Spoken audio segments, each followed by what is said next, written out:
Three, two, one. Okay. Exercise is Medicine, episode number 9. 9, yeah. 9. We're almost at the double-digit mark, which is pretty exciting. This episode of the podcast is going to be a little different from some of the previous episodes that we've had because this episode is just with Nick and myself. And what we really hope to share with the audience is some of our personal stories as it relates to exercise and some of the recent changes that we've gone through and how we've sort of evolved as exercise practitioners ourselves.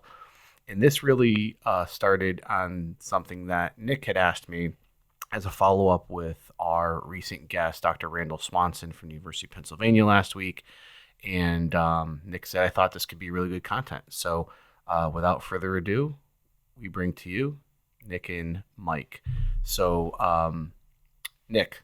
Yes. Would you like to tell members of the audience a little bit about what you wrote to me in the email? Yeah. And feel free, come a little closer. Yeah, sorry. Perfect. There you go. Yeah. So basically, after talking with Randy and Dr. Swanson, he and how he elaborated about, like the healthiest populations, all that kind of stuff. I don't know. It was probably like the seed that started to kind of incept this idea that maybe like what I'm doing is not necessarily the healthiest of things, right? Mm-hmm. And I mean, he is pretty much the type of doctor I want to be exactly. So he was a really good kind of mirror for me to kind of look into and hopefully see myself, right? So I do a lot of powerlifting during, college, right? We've all probably gained some weight over the pandemic. My lifestyle choices probably aren't as healthy as they normally, as they were previously. I have a family history of like high cholesterol, so high LDL levels, high HDL too, but still could get those down. Sure. Yeah, and I kind of thought about it for a little bit, and I was thinking, you know what? Maybe I should start practicing when I'm preaching. You know what I mean? Powerlifting is, like we just talked before the podcast, how there's so many components of physical fitness, right? Sure. And muscular strength is only one of them. And then pursuing that entirely is probably not a good idea. So I want to be able to, develop that entire repertoire of components, right? So I've recently had a radical change to both my exercise regimen and my diet. So those are pretty tough, and I felt like they did not come without some barriers for me to overcome and some insights that I gained, maybe that were once lost or probably never had at all.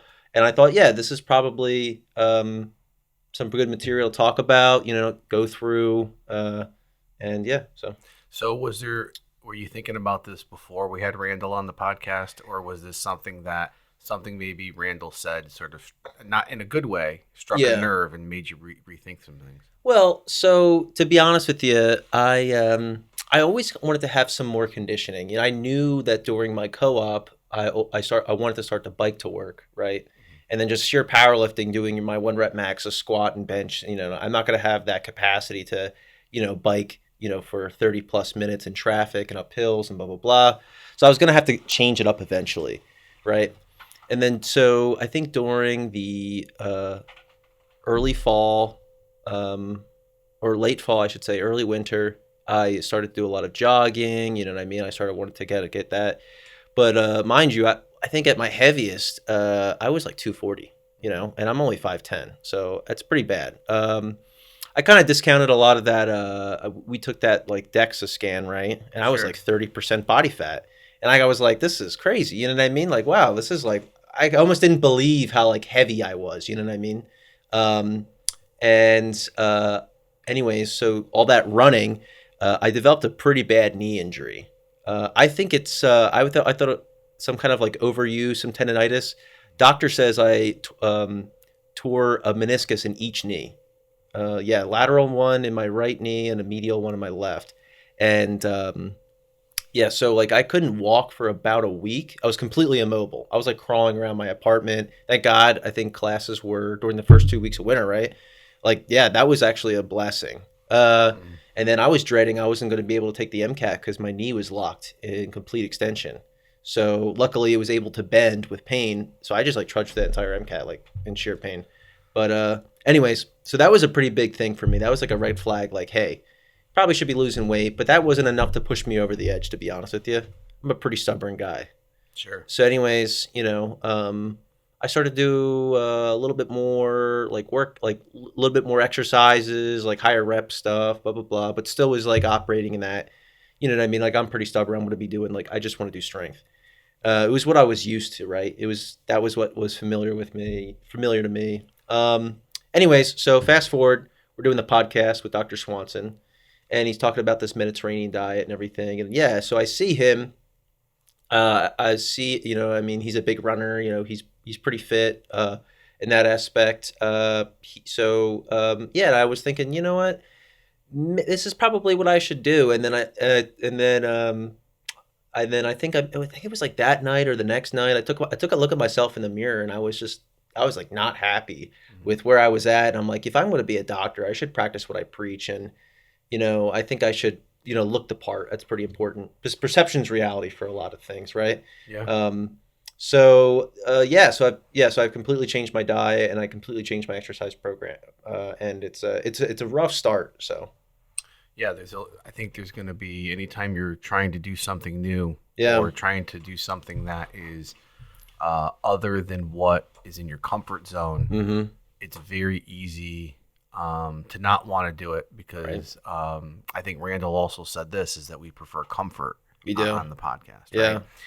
And I thought a little bit more about that. And really, there is some level of discomfort and there is some level of suffering. And I say this a lot to my students, and Nick, as being one of my former students, I would say that I think that there is a healthy amount of suffering that we all should be willing to go through a little bit, because that's how we grow and how we develop. If we always stay in our little comfort zone and we're never pushed, you don't realize your potential at the next level. Yep. Right. And so I think life is a series of levels, so to speak, both from a maturation perspective and from a life experience perspective in terms of what we're able to go through. And everybody has their own story. So first, I just want to commend you for being willing to share this information publicly with members who are listening to this. But for those of you that don't know, Nick referred to something called the DEXA scan. And what DEXA is it stands for Dual Energy X-ray Absorptiometry.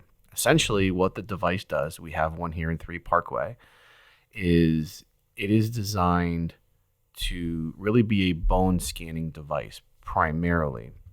And it's principally used for the assessment of osteopenia and osteoporosis. But in addition to its ability to assess those health issues, it also has more recently been used as a tool to assess body composition. So actual measured body fat percentage, how much of the mass is fat mass, so your total weight and the percentages of that weight that comes from fat mass, how much of that weight comes from bone mass, and how much of that comes from muscle mass and organ tissue.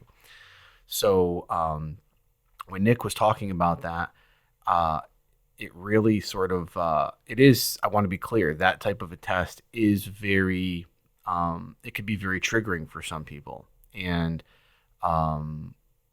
it could work both ways for people that aren't happy with the numbers going up, and conversely, people who see the numbers going down, and then that becomes an obsessive part of who they are as well. So, it's very important that we take everything in context, and it is just one test among other tests, and that one test does not define you. No, yeah. So I understand where you're coming from, in that we really need to practice what we preach, right? And I Yep. think that's really important.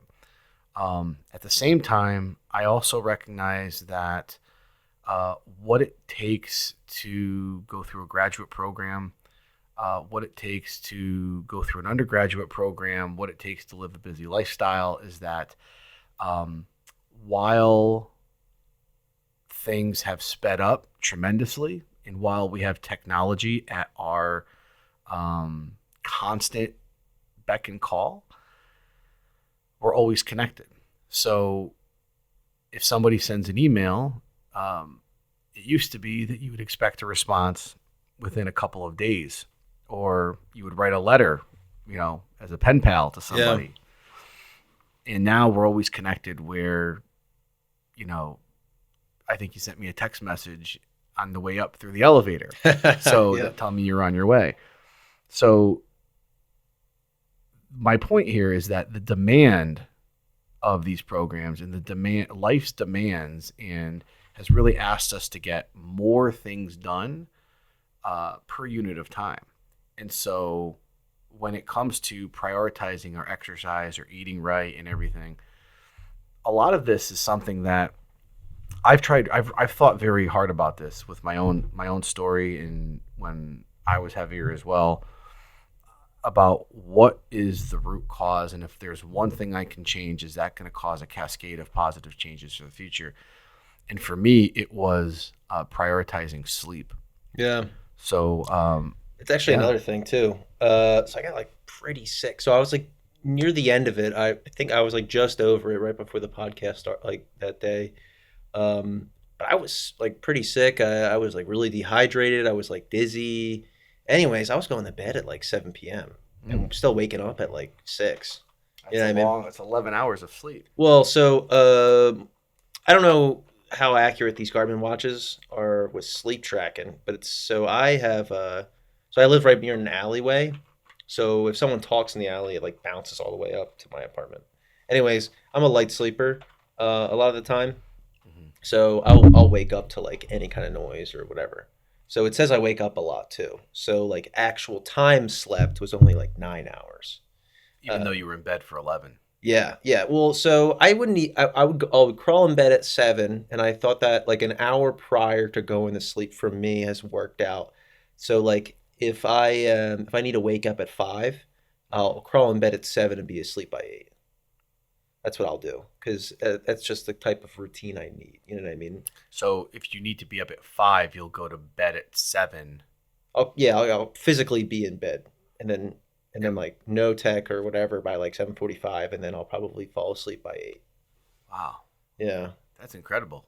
Why? What about you? No, it's I have more of a, well, my relationship with sleep has been, I think, the root cause of a lot of my weight gain when I was in my PhD program, and then I lost a lot of it. But so the relationship I've had with sleep has been one where I'm young. I'm going to put myself through what I have to do to get it done, and sleep's going to happen whenever there's time for it. And so when I was in my PhD program, I used to work a lot. So the school I went to, some schools provide you with stipends to pay for your tuition, and then you get some money to live on. Mm, But I was only making $550 a month, mm, and that was with a 20-hour per week expectation that I was going to go to school full time and then work for the university being teaching assistant for 20 hours. So I had to cover some classes, and that's what I did for work to get the $500 a month. So 20 hours a week for a fixed amount of $555. yeah. You're basically working for less than minimum wage, and um, most of the cost of living was far beyond that when I was a PhD student. So I used to work at the hospital. So I would work all day, classes plus my teaching expectations, until Fridays at like noon. Then I would go home, sleep from like 12 to 4 Mm. if I could. Even 12, I could barely sleep because it was Wow. during the middle of the day sometimes. Get up, take a shower, and then go work at the hospital 6 p.m. to 6:30 a.m. the next morning. And so I would work nights all during my PhD in order to pay the bills. And so I would work I worked out a situation where it was Friday night and Saturday night. I would work 6 p.m. to 6:30 a.m. Mm. And then by Sunday at 6:30 a.m. So Friday night into Saturday, Yeah. and then Saturday to Sunday. By the time I got out on Sunday, I tried to be home by 7 in the morning so I can go to sleep and wake up by like 11. The reason why I would wake up only after 4 hours is because I wanted to go to sleep that night. And if I stayed up and I slept till too late in the afternoon, I'd be up all night. So I would force myself to get up at 11 o'clock in the morning on Sunday, only 4 hours of sleep, and go grocery shopping, do some things, catch up on some work, get ready for the week, and then be in bed by like 7:30 or 8 o'clock at night and sleep and get back on day schedule Jeez. Monday morning because I had to teach, right? And I had classes. So my point is my relationship with sleep, and to this day, my relationship is drastically different than what it was before. But I oftentimes will get up if I sleep well, Yeah. I will oftentimes get up at like 4:30 or 5 o'clock in the morning. Usually, sometimes 4 o'clock if I can get up, and I like it because it's the quiet hours in the beginning and end of the day where you get a lot of your work done. Are you a morning person? I would say I am a morning person, Yeah. but I was not always a morning person. So I had to very much train myself to do this. And so my relationship with sleep was not really one that was probably healthy for a long time, until I started really, really thinking through what was the root cause of a lot of my, I guess you could say, personal unhappiness and, health unhappiness, right? At one point I ballooned to 260 pounds, and I said, all right, so like what is really the cause of this? And I said, all right, I'm not exercising as often as I should. I'm not really eating well. And I'm working a lot of hours, which is not uncommon for people that work in academia, but I'm working a lot of hours, like 80 to 100 hours a week, Jeez. usually, very, very common. I mean, if you're getting up at 4 o'clock and you go to bed at like 9:30, 10, 11, most of the day, you do that 6 days a week. If you're talking about 5 days a week, Yeah. it doesn't seem like it's possible. But when you're working those hours on Saturdays and Sundays too, you get to 80, 90 pretty quickly. Wow. So I ultimately came to the conclusion that everything had to deal with the fact that I was just not sleeping enough, and I was staying up too late at night. And because I was staying up too late at night, I was waking up groggy, and I was prioritizing work first thing instead of making a nutritious breakfast or getting my workout in. And so I would work for a couple hours at home, and then I would leave and I would go to the office, and then, I skip breakfast now. So I'm not making good nutritional choices. Then lunch would come and I'd be hungry. And so rather than eating something healthy, I want something that's going to taste good if I'm going to eat. Right? Yeah. When you get to that point, you're like, you don't have any because you're so hungry. You're like, I'll just eat anything. Exactly. Yeah. So I would eat poorly, and then I wasn't nourishing and fueling my body appropriately. And by the time I would leave work, sometimes I would leave here at like 9 o'clock at night, 10 o'clock at night. I mean, when there's abstracts for conferences and stuff too, sometimes, we'd be here till midnight, right when the deadline closes. And there's not much else open other than maybe a Wawa around midnight, right? Yeah, that's true. So then, you're not working out, or I was skipping the workout because I was tired and I just felt I need to rest. And I was constantly making excuses for that. And so I was always a fan and made time to watch martial arts. And so I walked by Balance Studios probably 60 times in that neighborhood of Fishtown. And one day my good friend Steve Paragallo, who is now he's the manager of the Fishtown location. Oh, wow. He said, hey, he's like, you keep walking by here and looking in. And he's like, do you ever do martial arts? You want to do it? And you want to come take a class? And at first I was like, well, isn't this for like, you know, professionally trained fighters that are in like the UFC or Bellator and and he's like, well, we do have people that come in and do that, but most of the people aren't. Like you'll fit in just fine. So why don't you come down tomorrow and we'll have you come take a class. And honestly, as soon as I took that class, a basics class, not even anything advanced, I was exhausted afterwards. I mean, just the warm up of running around the mats and doing some basic cardiovascular training. I was like, I got a lot of work to do. Yeah. And so I said, I need to do this because it was fun. It was a lot of fun. Yeah, that's good. And ultimately, what I came to conclude was that I was going to put up an incentive, which behaviorally for me is the way that I'm wired. I really like when I have like an incentive. So I'm like, all right, it's definitely more expensive than a Planet Fitness membership. Yeah.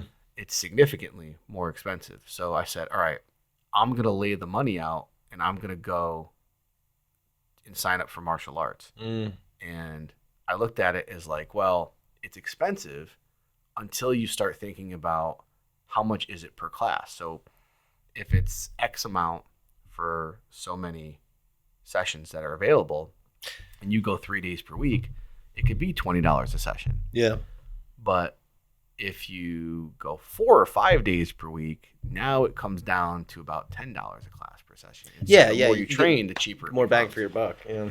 So I had to change my relationship with how I was using my time because I was realizing that I was working a lot of hours. I was being productive by all objective measures. Yeah. But I was sacrificing a lot of my own personal happiness to get there. And that's when I realized that,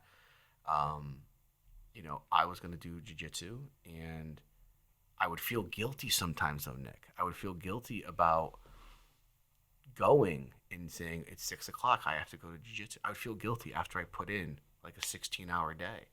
And I said, well, what is it? Is that insecurity? What's going on with this? And I started doing a lot of reading too. And one of them was this book by Cal Newport called Deep Work. And I've done talks here at the college about that. Yeah. And I ultimately came down and said, if somebody puts you under a deadline and they did not do the preparation for it, it's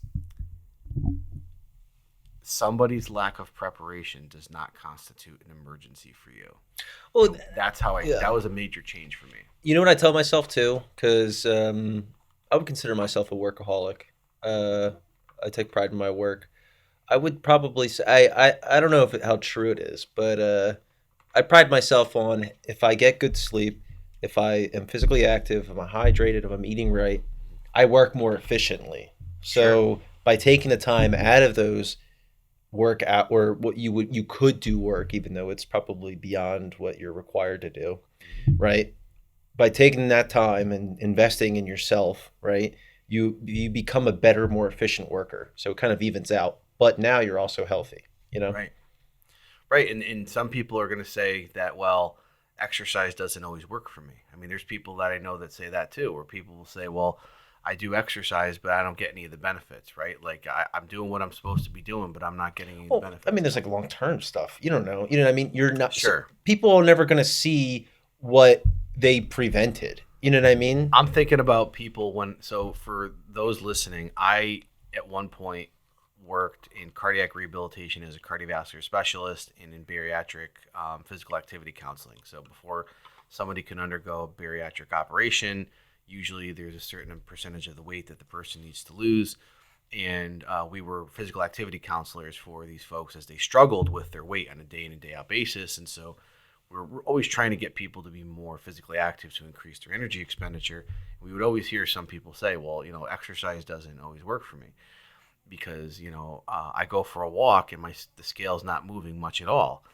And so there are genetic candidate genes that ultimately determine responders versus non-responders to exercise.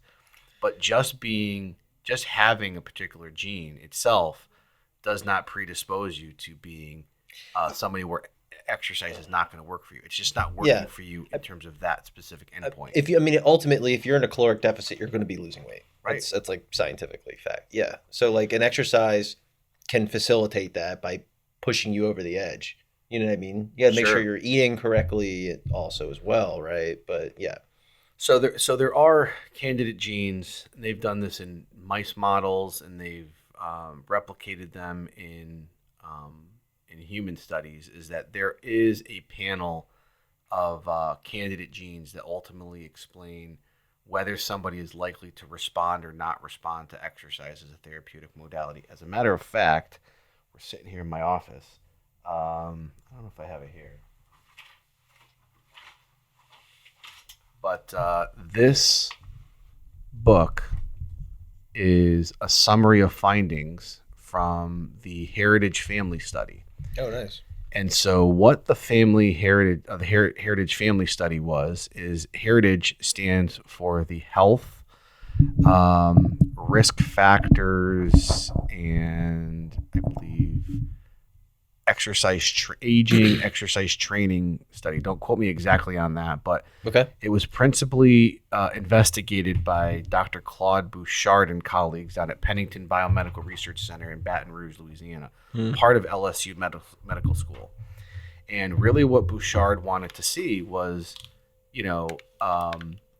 is there any family inheritance to people who are genetically endowed to perform, whether it's something in the sports arena or somebody whose VO2 max or cholesterol levels change? And he found that with 98 two-generation families studies that there was what he called familial aggregation, which means there was this linkage from generation to generation. Yeah. And he tried tying it to certain genes. So when we talk about how some people will say that it doesn't work for them, they're not necessarily wrong in the sense that there are certain genes that when expressed some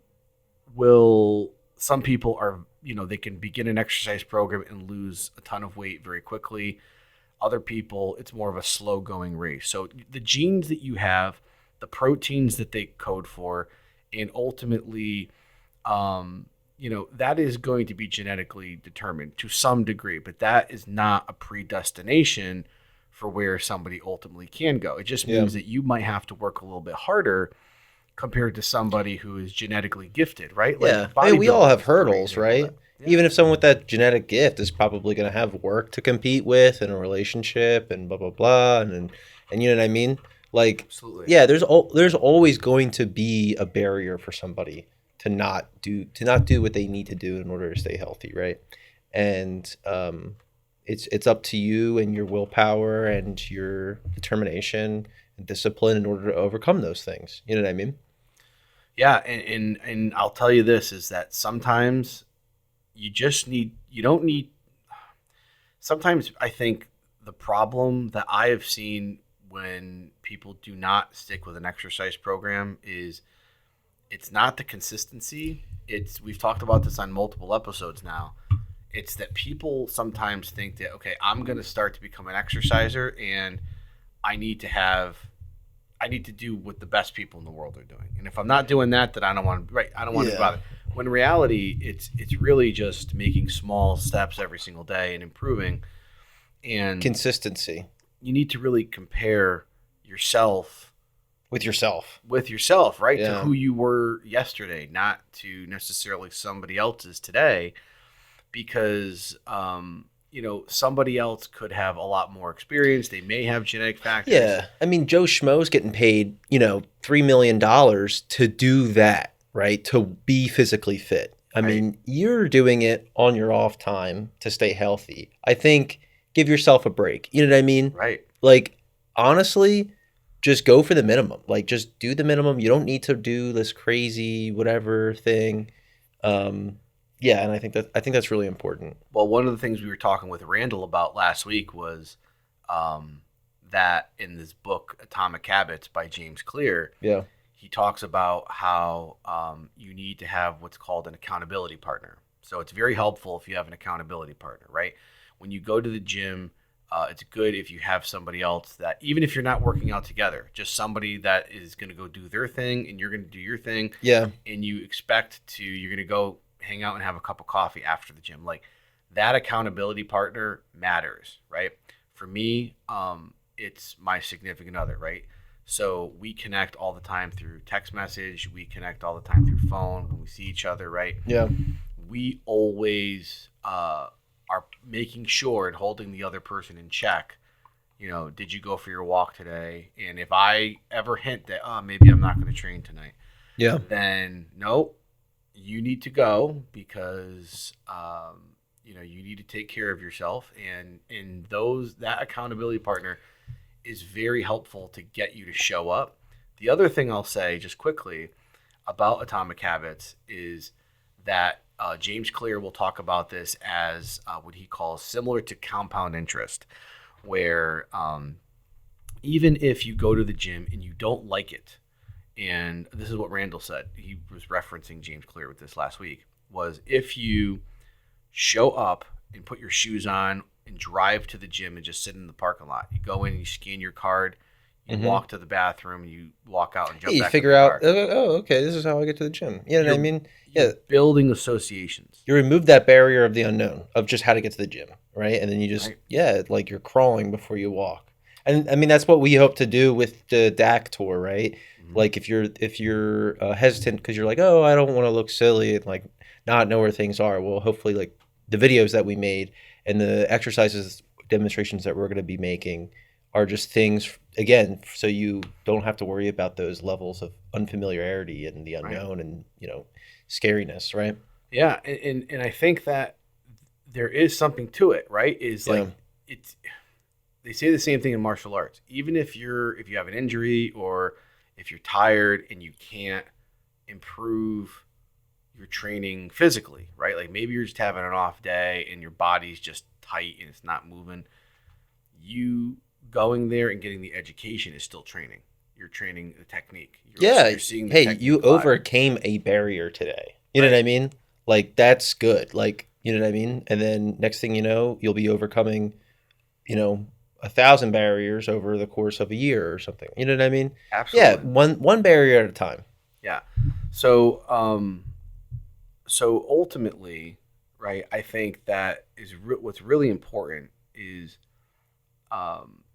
being empathetic and kind to yourself when you realize that, like, the most important characteristic I would probably say is people say, well, what do you look for in students when you want them to work in your research lab, right?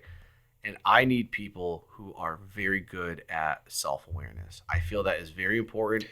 And your revelation, Nick, I think demonstrates very good self-awareness, that you're comfortable enough and you're allowing, it appears that you have allowed your ego to remain in check and say, you know what?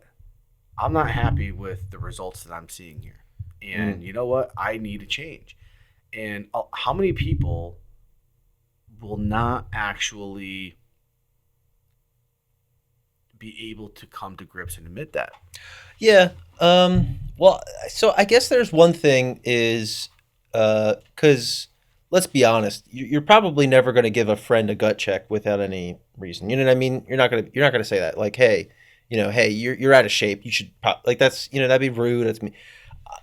When it comes to that Atomic Habits that you referenced, to be honest with you, I never had that person I never developed someone to hold myself accountable. Mm-hmm. I held myself, you know what I mean? Sure. So I guess I think that's important, and I don't know how.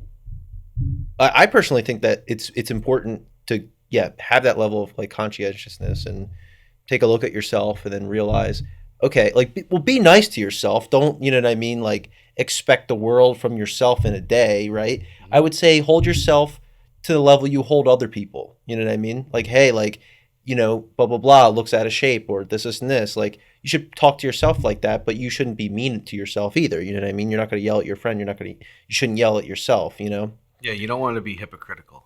Yeah, exactly, right? Like, they say, I forget, it was like this book or something. It was like, their saying shouldn't be, don't treat other people like you treat yourself, you should treat yourself like you treat other people. You know what I mean? Like in that kind of concept of like promoting growth and blah blah blah, right? And encouragement, you know. Right. And usually there's an inverse relationship to that sometimes. Is that sometimes people have a very high standard of themselves, right? And they focus on beating themselves up sometimes. And even if they are good to other people in the Yeah. external world, right? I mean, how many people are giving, giving, giving. This is almost letters of recommendation season, I call it, where I get asked a lot of Yeah. letters of recommendation, right? And so, Well, like next month they'll probably ask when one. I ask Yeah. when a lot of people ask for them, you know, I put yes, it's always an honor, and I almost always accept yes, because you got to think a student could have asked anybody throughout their entire career, their co-op, and they chose to ask you. And I think that's really important because my point here is that, like, you know, you take it to give, but then you don't take care of yourself. You're giving everything to everybody else. Yeah, You're I not mean, giving anything Think to about yourself. it was work, right? You're giving Yeah. yourself to whatever hospital you were working at, Yeah. but you didn't give yourself the sleep you need. You know what I mean? Yeah, there's a cost to that, I'm sure. Yeah, like what was it? Dr. Swanson was saying. So I work under him right now, and he was always saying to me, like, hey, put like in an airplane, put your mask on first before you put it on your kid or put it on your, the other person, right? Like you need to be able to live and take care of yourself in order to adequately treat others, right? Exactly. Yeah. So I think that's like a pretty powerful insight. Yeah, 100%. And I think that some people absolutely need that accountability partner. Other people, the accountability partner is not necessary for them. Like Yeah. for me, I have an accountability partner. I'm fortunate enough to have one to help keep me in check. But I attribute a lot. I've noticed that a lot of things get easier the more I practice them. And so, like for example, Practice what? anything, whether it's jujitsu, but one example your would habits, be yeah. one example would be reading, where like okay, I want to read and I want to learn. I have different things, different pursuits outside of work that I enjoy doing. Like I want to read a book that I would love to read, but most people say I don't have time to read that book. So I say, okay, well, how can I attach this This is a James Clear thing. Mm-hmm. How can I attach this habit with something that I already instinctively do? So every morning, I don't care if I'm running late or not, I make coffee first thing in the morning. That's the first thing, right? I make my cup of coffee. That's my ritual first thing in the morning. And I like to sit down and just enjoy and have a little bit of quiet time first thing in the morning if I can, right? Yeah. So what I do is I have the Audible version of the book and I have the paper copy of the book. And you could do this with digital and audio. It doesn't really matter. Yeah. But I sit down and enjoy my cup of coffee instead of just scarfing it down and getting on with my day. And even if I only have 20 minutes, if I have 15 minutes, if I am turning this page every single day, I am making, it's very slow progress, but doing this action even once per day is progress. I am now on Yeah, the I mean, next you're page. physically, just like we talked about earlier, it's that driving to the gym, it's the whatever, it's that one thing you're doing, right? Yeah. And if I continue to do this, it may take me 6 months to get through this book. Usually I can put in half an hour in the morning, right? Before I really start feeling antsy, like I want to get going on things. Yeah. But if you could read 15 to 20 pages a day with listening, and the audiobook is reading it, and I am following along, and I'm getting this productivity done every single day. So building it in with something that I already have already ingrained into my psyche, and then doing it every single day becomes a little bit easier because then you figure out all like the inefficiencies about how you're doing it. You start to figure out how to become more efficient in the process. Yeah, I like to think of it as like anything that's like unfamiliar or you haven't done in a while or whatever. It's like this like psychological momentum you're building, right? So every time, like, let's say you're like pushing a big heavy object in your house, it requires more effort to get it moving. You're overcoming that static friction than it does just the regular kinetic friction, right? Mhm. It's a lot like, I like to see it's a lot like that, with everything in your life. If you haven't done it in a while, it's going to require a little bit more effort to start, but then it's going to require a lot less to keep it going, Right. right?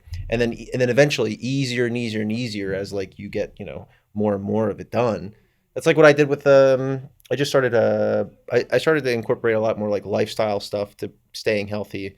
So Mhm. I started like biking everywhere. I just came here to the with a bike, and I'll tell you, it's I mean, it's a little scary. Like, all right, I don't know what bike lane to go on. I don't know what this and this and this and this, blah blah blah, right? And Mhm. then now okay, yeah, okay. I'm very comfortable. I know exactly what bike lanes to go into. I have my bike lock. I know exactly how to No lock it up. AirPods. No, No, no no. You AirPods. get, Okay. yeah, you got to be very aware where you're, especially in the city. Yeah. I would say, but I mean, like, yeah, it's like it gets less and less scary. And then it was like this like thing I learned in psychology 101. But I felt like it was very true. It was like the saying that like the hunter that who starts off just trying to feed himself eventually starts to enjoy the thrill of the hunt. You know what I mean? Eventually, if you do something long enough, I believe you will enjoy the task because you're going to be so good at it and so familiar with it. Yeah. It'll be some sort of how should I say, kind of respite from the unfamiliar things in your life to go back to this thing. You're like, oh yeah, this is my home now, type thing, right? Yeah, you kind of get away from the suffering element of it, and it becomes, because the first couple times you do stuff, you're just really bad at it. The first, Yeah, and yeah. then We like, all suck at everything we start off as. yeah, You know what I but mean? then like as you start to like learn and apply, like you just get better and better at it. Like Yeah. this is kind of counterintuitive to what we're talking about here, but because we're talking about like obviously revelations of how to make ourselves better, and we recognized there was a need for a change for healthy eating and all this type of thing. Yeah. One of the things that I've been playing with lately, and you've heard this in class, is I was really interested. I don't do it often, but when I do choose to have my cheat meals, is uh, pizza. Oh, the Making homemade pizza. pizza. Yeah, you make So some pretty elaborate pizzas. yeah, and you just pick it up, and like the first couple of pizzas I made, it was terrible and didn't come out well. And Yeah. but the more I've been like looking into it, reading the way to make the bread and all that type of stuff, and now I share it. Like I had Mm-hmm. Dr. Viti over the house just last weekend, and I made pizza for him and his partner. So That's so great. it was kind of it's nice that I could share that skill Yeah, now it's in become an that element of product. pride. Yeah, You know what and I it's mean? something that I can share with other people too. So That's why I instead of start. me just eating all of it myself. Yeah, right. No, that's how I started off with photography. I think it Yeah. was like a little bit long, a little bit more than a year ago. I'm telling you, these pictures were like terrible. Like not like Yeah. you could, you know what I mean? So much glare, and you couldn't even see half the stuff. And then now I'm like learning about composition and blah blah blah. And then eventually, you know what I mean? Like I might want to start selling them. I don't know, but they're actually good. Mhm. They're pretty decent. I wouldn't say like crazy level because it's just a hobby, but yeah, like no one's ever going to be good at something when they start off as, and then Right. it's gonna require less and less kind of um what's the word, kind of heartache to do it the second time, the third, fourth, fifth, You sixth. start looking forward to it, like you said. Yeah, you're like, Like oh, okay, yeah, I this used to is think about the mess that the pizza would make when I would have all the because now dough, you're and good at it, right? yeah, it would Because stick to my fingers, and yeah, because you've done it for so long and then you've developed that skill and then it's like, oh, now I'm good and now I'm proud and now I'm going to keep right, doing this and blah blah blah and you want to maintain that. Is now it's it's super. important. Yeah. Yeah, and I think eventually that's the end goal, right? To where you don't even like dread exercise or whatever Right. You or look forward to pursuing it. health. You're like, yeah, Yeah. this is an element of pride in it now, you But know? the first couple, until you can ingrain that habit, it's gonna be something that is it could not be like usually I'll put it this way: there are the newbie sort of gains where when you first started, you're like, I don't know why I haven't been doing this my entire life. Yeah, it's really motivational. And Yeah. you feel great, and then Then it gets that boring. lasts for like Yeah. maybe a week, Then you'll plateau. and then Yeah. you're like, oh, I really don't feel like going to the gym. But those are sometimes the best days, and that's what we were talking about with Carlise several weeks ago. Is like that sometimes is when you have your best workouts, is the days you don't want to be there. I'll tell you that, yeah. And then, not to really hound this photography thing, but that's probably one of the best shoots I get too. I do like a lot of wildlife stuff, and I'm like, I'm tired. I don't feel like going out, blah, blah, blah. But you know what? I'll like take out my camera, go to the park, you know what I mean? And I'm telling you, I'll get some amazing shots. Yeah, it's always the day you're like not really expecting much out of yourself that you probably, yeah, it's just very coincidental. Yeah, you just like reap the best rewards out of that, you know? Right. So so I guess the question then is well, how do you overcome your resistance when you don't want to do it? To be honest, so I can only speak for myself, but I feel like there's always a breaking point when to start off something new, right? To overcome. So for like me, it was I couldn't afford college, and I needed to pass like the Army fitness test for ROTC to get a scholarship, which hopefully would have paid for all my tuition. So that's what I needed to do. I started off with just doing like I can only do like 10 push-ups. In my I did it in my basement. I cycled 10 push-ups, 10 squats, 10 sit-ups, and I would rest a minute. And then I just started, I just did that, and I just did like a circuit, and then I would do like these walk runs where I would probably like jog like I don't know for like 30 seconds, and then I eventually so I'm from Northeast Philly. We have this like little airport. They do a lot of like technical schools, and it's where the blimps take off for the big football games and Sure. stuff. So they have this little personal airport there, and it's about 7 miles, I'd say, in diameter, right? Mm-hmm.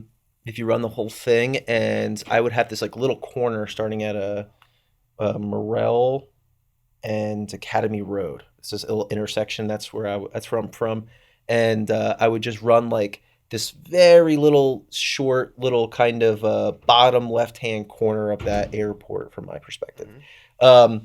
And it was like only like a mile long, but eventually I was able to get that mile. You know what I mean? Yeah, and I just would do walk runs and blah blah blah, and eventually I was able to do 2 miles, which was like the Army standard. And then I was like, okay, well, I don't want to achieve. So I achieved my goal, right? So like I could have just been like, okay, I'm gonna like stop and just like do that.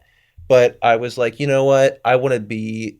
So I was like, okay, well, if I want the scholarship, I really should have the best score to be the most competitive for the scholarship, right? Sure. So I was like, okay, I need to do more push-ups, and I need to do more sit-ups, and I need to run further, blah blah blah, right? I think that it's important to have kind of that goal that's either you need to continuously assess yourself, right? Or and then like realize, okay, I need to achieve more, or have a goal that's like always out of reach. You know what I mean? Yeah. So I think the key thing that when the key thing that I got from what you just said is that you kind of have to have a why. Or Yeah, I mean, not just any why, but there needs to be an emotional connection to the why. Yeah, and that's why I think because external motivation, in my opinion, is always going to fail. You know what I mean? Right. Like, you're not gonna have service that one day, and the day you text your significant other, she might not answer Sure. or whatever. You know what I mean? So like, I think you need that kind of internal push. I think internal motivation is always going in any facet. It's always going to overcome external motivation. That's how you sustain something. Yeah. In the financial world, there's a guy. He's pretty popular. His name is Dave Ramsey, and he has a really good book called The Total Money Makeover. Mm-hmm. And he's like anti-debt, right? Like, so he doesn't want any debt. Yeah. And he tells a lot of his listeners that you have to have a never again moment where, people that spend all this money on credit cards and, they're not really being conscientious with their spending, and that when people finally, they kind of, some people's lives actually get ruined by it because they're in debt and they're just trying to live this life and they're trying to make the payments every month. And so people get sort of this breaking point where it's like this never again moment. It's like, I'm cutting up the credit cards and that is it. And I am getting myself out. And then Cold turkey. Yeah. Right there. His program is pretty, some people don't like his particular program, but his program is pretty self-explanatory, right? Is you save $1,000 and then get out of debt and then save some emergency fund, basic stuff that but the idea is that people get to this sort of state where it's like, I need to make a change and it's up to me to do it, period. I guess it's a tragedy, right? So like, no one should have this kind of, okay, so I guess like my kind of like, oh crap moment, right? Was, so I was pretty out of shape. I was like 15, 16, right? So my dad's a firefighter and he worked with this fireman named Dan Sweeney. And him and Lieutenant Dan Neary, they both died in a fire. And I'm pretty sure my dad was supposed to work that day. And I think he called out sick or, rescheduled with somebody. Anyways, regardless. But anyways, my dad took it pretty hard because he was he was actually my age. So he took it pretty hard. And my dad was pretty overweight as a firefighter. And he kind of used that opportunity himself to be like, yeah, I'm going to basically live a life enough for both of us, right? Because I'm out of shape, blah, blah, blah. So he lost a ton of weight. And then after that, I was pretty much the only fat kid in the house too. So I guess that was kind of like my oh crap moment, because to be honest with you, I wasn't very financially sound. So, so I guess the scholarship wasn't as enticing as like, oh wow, I am, you know what I mean? Like I am, everyone was physically fit, my entire family except me, and that kind of like, I guess like social rejection, kind of whatever. It's like I'm no longer part of in that facet. So I was like, that's why I got into it. I guess maybe it was a culmination of those factors, but so I guess my point is that I don't think that's what works a lot. That's what works well for me. That's what keeps me driven, and I think I've evolved in some factors, but it's always that like practice what I preach, you know what I mean, blah blah blah. But no one should have to endure such a massive amount of debt or tragedy to never do that again, right? Right. You know what I mean? And that's often the most profound experience that's going to have on you too. That's so the reason why I think this never again moment sort of thing was sort of the tragedy, like the debt, whatever happens to be. But for exercise, you get to a point where your back's against the wall sometimes. Right. I know for your particular case, it was for a scholarship, right? Yeah. But David Goggins talks a lot about how when he wanted to go into the military, he was over 300 pounds and he needed to lose 100 pounds in something like 90 days. And really, he kind of realized that this was going to be an insurmountable goal that he just didn't think he was going to be able to have. And so when he was sort of backed into a corner and they said, you have 90 days to get to this weight or else your dream of, eventually becoming a Navy SEAL it's not going to happen. Right. Like you won't be able to make it to, I think whatever the equivalent is for basic for him, but you can read about it and he's been on a lot of like Navy boot camp. Yeah. And I don't know specifically, but like the example comes to mind because he was put into a corner pretty much where people sometimes, whether it's financially or, eating right, sometimes like it doesn't become real. It's masked. Everything is sort of good until you're backed into a corner and then you're forced to deal with the reality and the enormity of the problem. So sometimes if people aren't self-motivated or self-accountable and self-driven, like say yourself or even myself,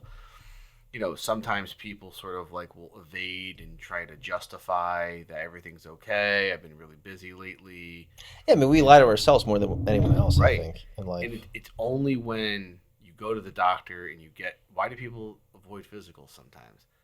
They're afraid of what the Yeah, results are going to you be, don't want to right? get They don't want to get the a truth. draw and be told that they're pre-diabetic or diabetic. They don't want to be Hmm. told they have high cholesterol. Yeah, it doesn't So exist unless I'm told it. You're right. Yeah. right, it doesn't exist unless I get the test, right? And so it's really important that people have that self-awareness and recognize that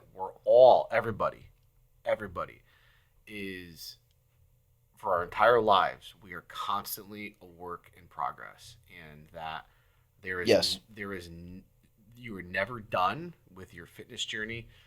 You are never done with your educational journey. You're never done with your personal finance journey. Like there's always new Yeah, stuff I to mean, learn. you're never going to be healthy, and then you can never put in work in again, right? Right, If you just stop doing it, then you'll become unhealthy. right. It's like work every day, or you know what I mean? Five Every days a day. week, blah blah blah. Like you got to put in the work continuously, and that's hard.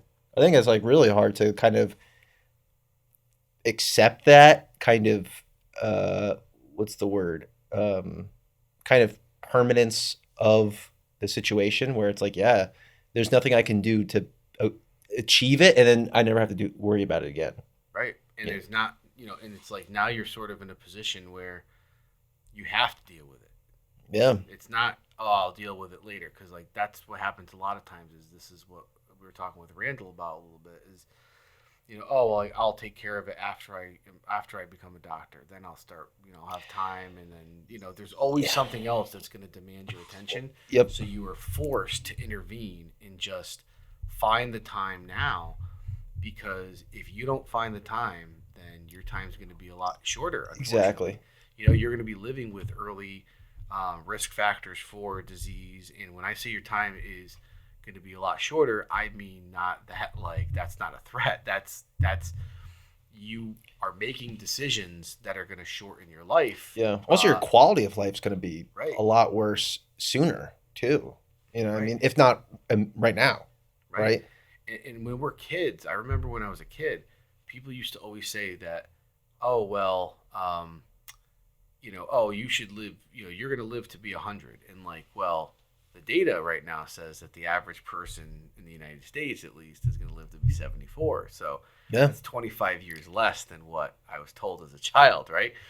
And so now that doesn't mean that I can't, right? I am family's blessed. Most of them surviving well into their 80s, and I'm hopeful that I'll be the same. Yeah. But yeah, I think that it's really the self-awareness comes to mind. I think having a why that keeps driving you, I think that's really important.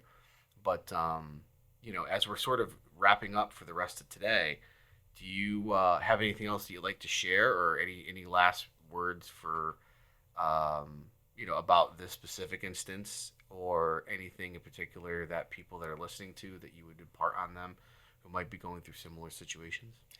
Yeah.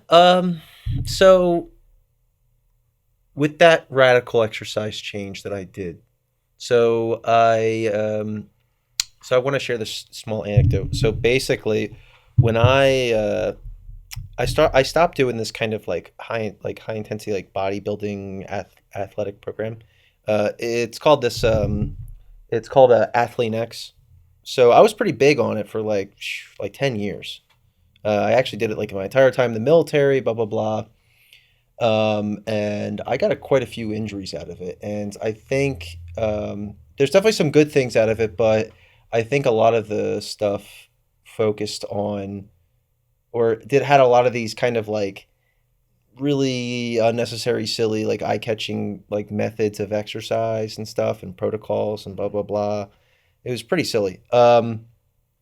So, anyways, I stopped doing that pretty recently, within the last couple of years, and I started doing my own kind of routine, and that worked for a little bit, and then because I was in charge of it myself, I had a little bit more kind of flexibility with what I was putting on my plate, and I think and that's why like I stopped doing as much conditioning, blah blah blah, and anyways. So the point being, so that was like what I was used to for a very long time, and that was I affiliated that with like a how should I say, like a different version of myself that was probably that looked better, but all this kind of stuff, but necessarily wasn't attributed to that entirely. It was I stuck, I was consistent for something with something for 10 years.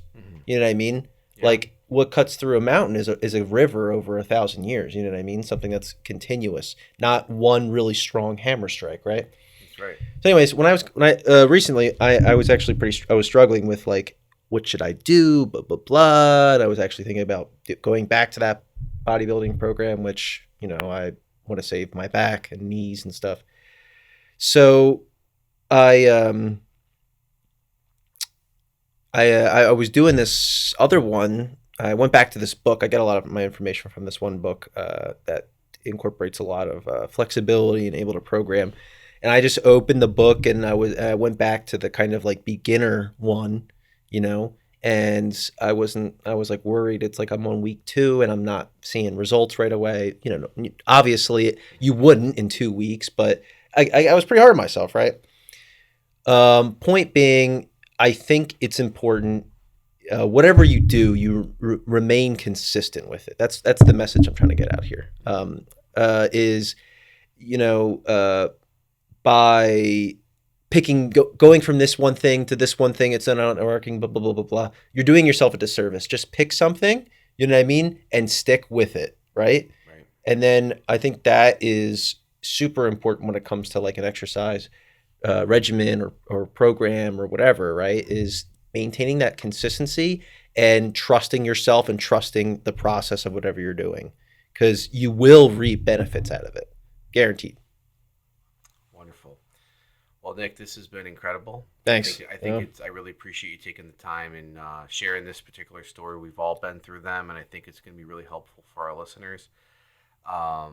If folks have any questions, please feel free to reach out to us. We have an Exercises Medicine, not only this YouTube page, but we have, I believe, an email address that way back when Rob was able to schedule and to create for us. So, we got an email? Yeah. Oh, I think it's EIM-OC at drexel.edu or something like that. Okay, we got to get on that. Rob has a specific email address. So if anybody has any questions or want to share your own stories, feel free to let us know, and we can have them as either talking points for future podcasts, or even if somebody is part of Drexel hearing this and they want to be a guest and share their story with us, we'd be glad to have you. So thanks very much for your time and attention, everybody, and we'll see you all next time. See ya. Bye, everybody.